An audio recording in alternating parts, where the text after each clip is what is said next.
Kung general virtual assistant ang i-offer nyo na service, mag-gaming laptop kayo. Kung kayo naman ay magpo-produce ng assets, collaterals, dun kayo sa digital marketing papasok, manggagawa kayo ng mga videos and photos, then go for MacBook. As a MacBook user, I would say overpriced siya. Kasi pwede ka rin naman bumili ng katumbas ng performance ng MacBook, mas mura na version sa Windows. However, as a MacBook user, opo, I gave in. Hindi kasi, I had this client back in 2023 and magpo-produce ako ng collaterals for him. He does coaching and nirequire niya ako na mag-MacBook. Ang sabi niya sa akin, may mga files daw na hindi nabubuksan ng Windows pero sa MacBook, mas mabilis mabuksan. Hindi ko pa rin naman nagigets hanggang ngayon. Ang ginawa ko nung time na yon is i-add ko sa overhead expense ko yung pambili ng MacBook, panghulog sa MacBook. And since I made the switch, parang I think I'm kind of getting it.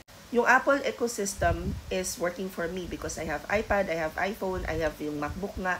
So, pwedeng, kung wari pagod na ako, sa iPad ko gagawin yung work. So, to answer your question, Genevieve, yung iyong bibilhin na laptop or yung iyong bubuuhin na computer would truly depend on ano ang iyong i-offer na service, sino ang iyong target market.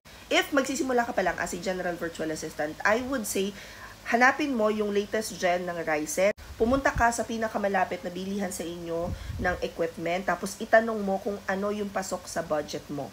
Hope this helps. Comment any questions you guys have about working from home. Follow from or work from home chismis. Bye!